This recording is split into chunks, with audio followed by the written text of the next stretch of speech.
Hey everybody, it's Ben. I said that I would do another video of how I knew I was trans. Here we go. So I wasn't one of those people who have always known since the day they were born. To be truthfully honest, I didn't understand that there was differences between boys and girls until maybe 7 or 8. I didn't understand that I was, that there was differences. I probably didn't really understand it all until I was in my early 20s. I grew up in a house, single home, single mom. My mom was always really supportive of me. I could wear whatever I want, do whatever I want. I played hockey, soccer. Wore boy underwear from about 11 or 12 on, and she was always really supportive. She never tried to stop me from doing any of those things, because they just called me a tomboy for the longest time. Probably, looking back now, I don't think I realized then, but looking back now, it was probably when I was about 14. I was in grade 9, and that's when I finally started menstruating for the first time. It's a bit of a late bloomer, I suppose, in that my brain didn't want my body to do it. So when that happened, it was about 6 months later that I was in the psych ward for the first time. And it was pretty intense.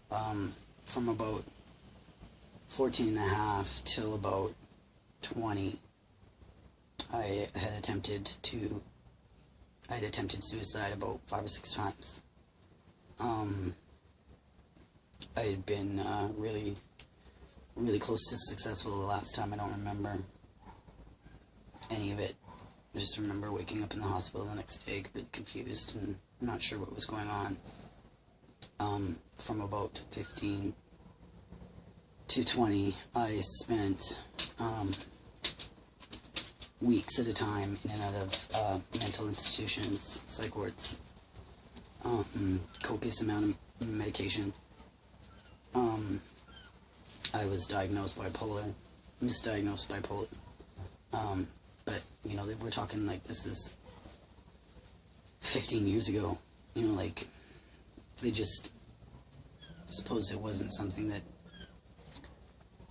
these psychiatrists even realized was a thing. So I was never properly helped. When I was 17, I came out as a lesbian, I guess. I figured that was a lot of my issues.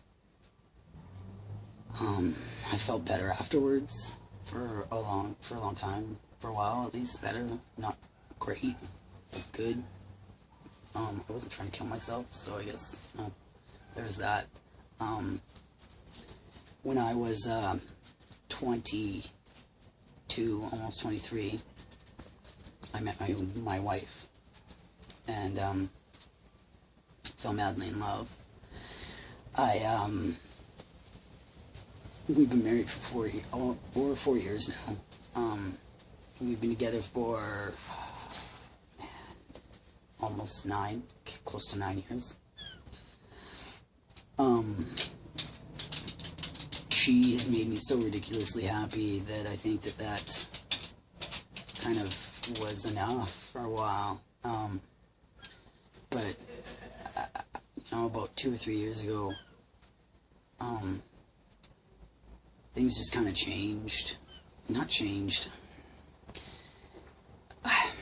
It creeped back in, I think I was so distracted with being so happy with my wife that when that all settled and stuff like that, I realized that there was still, there was still something missing. There was still a piece that wasn't quite right. So I initially was just all in my head, thinking about it, processing it. Then when I was finally ready to talk about it, I opened up to my wife, and we talked about it for 6-7 months easily before I was willing to, reach out or do anything about it. I was still unsure. I think I was looking for the easy way of just like, make me be okay with what I am right now. And, not realizing that what I am right now is what I am. I wasn't, I was looking for somebody to make me be okay with being female. Because, but it was never going to happen. Nobody could do that for me. No pills, nothing could make that acceptable for me.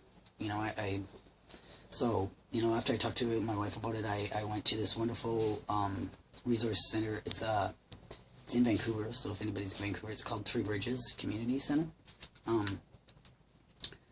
They do lots of things, but they also have a transgender health program. And I went there and I started talking to a peer counselor, a counselor who is also trans. And I saw her probably about 4 or 5 times, one-on-one. She helped me get to, understand a lot of things. And then when I was ready, I went and saw a psychiatrist, therapist. In the province that I live in. Most doctors won't give you hormones until you've had a proper diagnosis from somebody who knows what they're doing. So that was the next step, is I made the decision that, I come to terms with the fact that I was, a man born in a female's body, and I made the decision to do something about it.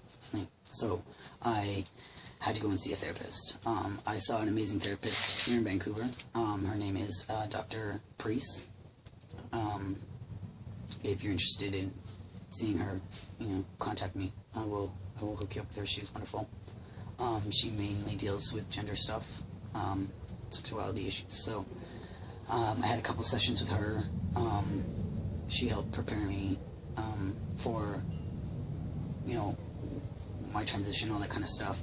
What would look like, the things that I would have to do, processes, stuff like that, and referred me to the endocrinologist, the doctor that would be prescribing my hormones and monitoring my progress. The guy that I deal with in Vancouver here, he's amazing. He's an incredible man that has done so many great things. For not just myself, but for a lot of people. His name is Dr. Dahl, and he works out of VGH in Vancouver. He's amazing. I saw him. I see him now every 6 months, and that's amazing. Then the next step of the process is surgeries. The province that I live in, they will cover it, but there's a process. The process is, I had to go to my GP, my regular doctor. He writes the governing body a letter recommending me for surgeries, removal surgeries. Then they send me a letter directly with the contact information for a psychiatrist for an assessment. Then the assessment happens. The assessor, either yay or nay, she writes a report to the governing body. They decide whether or not they want to or not. If they do, they send me a letter back with surgeons to contact. That's the whole process. Right now, I'm in the process of just trying to, I've gotten the letter for the psychiatrist, and just trying to get her to freaking call me back. They only do phone call returns on Tuesdays, so every Wednesday morning when I haven't heard from them, I give them a call and leave a message. So I'll keep you guys posted on that, how that goes. But like, that's basically the story, the whole thing. I don't want it to get too long, so I will cut it off here, but I hope that helps somebody. Alright, see you later, YouTube.